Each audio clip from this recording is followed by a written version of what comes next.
Okay, so putting the beads on your string. Ooh, beads rolling everywhere. So the first thing you're going to do is unravel your string.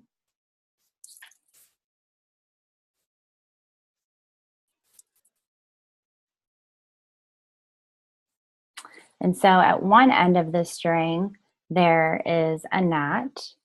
At the other end of the string, there is a loop. It's basically looped over, which you all can see that on your beads already. You'll see one end that has the knot, which is where all your beads are, and then you'll see the other end that just has the loop. So what you want to do is you just want to make sure that the knot on the end is really tight. So you just want to give it a tug and make sure that it's tight. And then you're going to come down to the loop end, which is here. And you're going to take your needle and you're going to put your needle through the loop like that. So it looks like this. And this is the end that you're going to use to put the beads on to the string. So you're going to take your bead in your hand like so, and you're going to take the needle, and you're going to put the bead through the needle, push it down onto the string. And you're just going to keep doing that, and you want to put the bead all the way down to where the knot is, like so. And then you're just going to keep doing that until you have 108 beads on your string. And sometimes you're going to get kits that have multiple beads in them. You know, maybe there's amethyst, tiger's eye, and green jade, right? So you want to create a design. It's not just one simple bead where you're just putting 108 beads on the string. So in that case, I would suggest that you lay out the beads and create your design first, and then put the beads on the string so that you make sure that the correct order is there. Otherwise, you're going to have a mess and be really frustrated. And so one thing that I use that really helps is it's this. You can get them very inexpensively at either Joann Fabrics or Michaels. And the 0 mark starts here, and that's really where your guru bead would go. And so you can design your mala up this side and up this side. Now, because of the size beads that I use and because the malas are 108, this doesn't allow you to put all of the beads up one side because there's just too many of them and they're too big. So I will just share with you what I have found easiest for me. And as you make more, you will find your own system that works for you, and whatever that is awesome. I'm just going to share with you, for me, what has worked easiest. And what I do is I basically break up the beads into 12 sections. So there's 9 sections. So there's 9 sections of 12 beads. 12 and 9 is 108.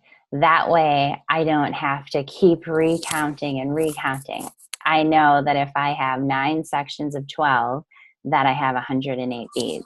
And so what I do is I start here at the 0, and I put 3 sections of 12 all the way up here, and I leave space in between each section so that I know it's 3 sections of 12.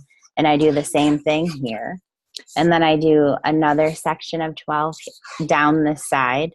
So that's all the beads that are going to go on this side of my mala. Then I do another section of 12 on this side, and that's all the beads that are going to go on this side of the mala. And then around the top, the part of the mala that would go around your neck if you wore it as a necklace, I put those 12 beads along here. So that's my 9th section, and that's the section that really connects the two sides. So that's how I break it up, because then I only have to count to 12 and I only have to count 9 sections of 12, and then I can just look at this and know that I have 108 beads. So that is an easy way to really design it. And then also,